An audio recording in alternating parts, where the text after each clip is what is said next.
नमस्कार, आप देख रहे हैं न्यूज टीवी इंडिया का डिजिटल प्लेटफॉर्म और मैं हूं आपके साथ ऋतिका आवाना। आरएसएस किसी दल का रिमोट नहीं। संघ प्रमुख मोहन भागवत का ये बयान अब सियासत के केंद्र में आ गया है। भागवत ने साफ कहा कि बीजेपी को देखकर संघ को आंकना सबसे बड़ी भूल होगी। उनका कहना है कि आरएसएस कोई राजनीतिक संगठन नहीं बल्कि समाज निर्माण मंच है, जिसकी स्थापना हिंदू समाज को शांतिपूर्ण तरीके से संगठित करने के लिए हुई थी। लेकिन इस बयान के बाद राजनीतिक पारा चढ़ गया है। विपक्ष ने तंज कसते हुए कहा कि अगर आरएसएस रिमोट नहीं तो फिर बीजेपी टीवी किसे चलाती है और चैनल कौन बदलता है। इतना ही नहीं, विपक्ष इसे आरएसएस और बीजेपी के रिश्तों में दूरी के संकेत के तौर पर भी देख रही है। तो सवाल ये है, क्या ये सिर्फ एक बयान है या फिर सियासत के समीकरण बदलने की संकेत। इन्हीं सवालों के साथ आगे बढ़ते हैं अपनी रिपोर्ट के साथ। राष्ट्रीय स्वयंसेवक संघ के प्रमुख मोहन भागवत ने बड़ा बयान दिया है।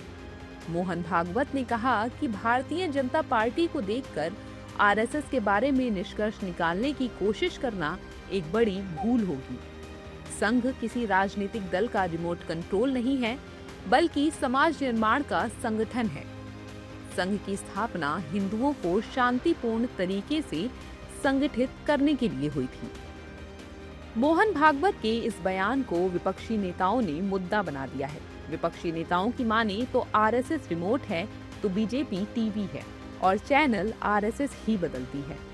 विपक्षी नेताओं की माने तो अब आरएसएस और बीजेपी में दूरियां बढ़ रही हैं। आरएसएस तो रिमोट कंट्रोल ही है और टीवी भारतीय जनता पार्टी है। जो जब चैनल बदलते हैं तो आरएसएस ही बदलती है। ये तो जग जाहिर है। इसका यह मतलब कि अब दूरियां बढ़ी है, तख्तियां बढ़ी है आरएसएस और भारतीय जनता पार्टी के बीच। मोहन भागवत जी का बयान तो इसी और इशारा करता है कि कल तक आप रिमोट कंट्रोल थे भारतीय जनता पार्टी के, लेकिन आज रिमोट आपके हाथ से निकल गया है। इसका मतलब एक तख्तियां बढ़ चुकी है। उनको यही समझाना चाहिए कि भाजपा पर उनका अंकुश कमजोर क्यों हो जाता है, भाजपा पर उनका नियंत्रण कमजोर क्यों हो जाता है। भाजपाइयों पे जब चुनाव आते हैं तो भाजपाई उनकी मदद लेते हैं और बाद में उनकी बात नहीं सुनते हैं। तो मोहन भागवत जी को भाजपा को भी कुछ एक दो बार निर्देश दिशा देनी चाहिए। इस तरीके की जब से मोहन भागवत जी सरसंघ चालक बने हैं, आरएसएस नीचे गया है। आप देखिए डिग्रेड हो गया, बहुत नीचे चला। इसके पहले संघ का स्तर इतना नीचे नहीं था। अब जब से मोहन भागवत जी बने हैं तब से संघ का स्तर मोहन भागवत जी ने काफी नीचे कर दिया। और जो बोलते हैं कथनी करने में अंतर नहीं। पहले जो संघ चालक होते थे वो बोलते थे, निश्चित तौर से लोग उनकी बातों को ध्यान से सुनते थे। ये बात तो सही है कि संघ किसी के कंट्रोल में नहीं है और संघ जो मर्जी जो कर रहा है और बीजेपी को भी अपनी बी टीम के रूप में काम में ले रहा है। संघ और बीजेपी आज के समय में दोनों एक ही है। हर कार्यालय में एक संघ का आदमी बैठा हुआ है, अपने हिसाब से पूरी सरकार को चला रहे हैं। हर संघ का कार्यकर्ता बीजेपी के समर्थन में है, फिर अलग कैसे माने? भागवत जी बताएं कि किस प्रकार से अलग है। जबकि एनडीए नेताओं की माने तो आरएसएस किसी पार्टी से जुड़ा हुआ नहीं है, वो एक राष्ट्रवादी संगठन है।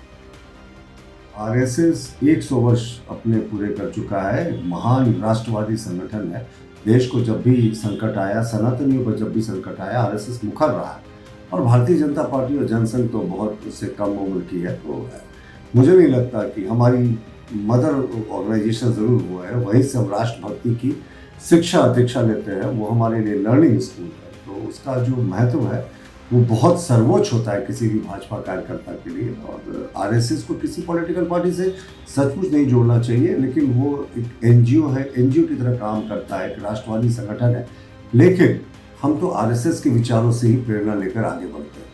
आदरणीय सरसंघ चालक जी मोहन जी भागवत सिर्फ देश के लिए काम करते हैं और हमें गर्व है जिस ढंग से राष्ट्रीय स्वयंसेवक संघ ने 100 साल इस पूरे देश में वातावरण बनाया है, अमन, शांति और अच्छे सिद्धांत और संस्कृति सभ्यता को लेके। जो लोग संघ नहीं समझते हैं वो बेबुनियादी आरोप लगाते रहेंगे। और क्या खराबी है जो उनकी सोच विचार ये है कि एक हिंदू राष्ट्र बनना चाहिए। हम आदरणीय सरसंघ चालक जी के विचार के साथ सहमत हैं। दरअसल मोहन भागवत शुक्रवार को भोपाल में आयोजित संघ के शताब्दी वर्ष के तहत प्रबुद्ध जन सम्मेलन को संबोधित कर रहे थे। यहाँ भागवत ने संघ की विचारधारा और भविष्य के लक्ष्यों को स्पष्ट रूप से सामने रखा। अब उनका ये बयान चर्चा में है। सवाल कर रहा है कि क्या बीजेपी और आरएसएस में सब ठीक है।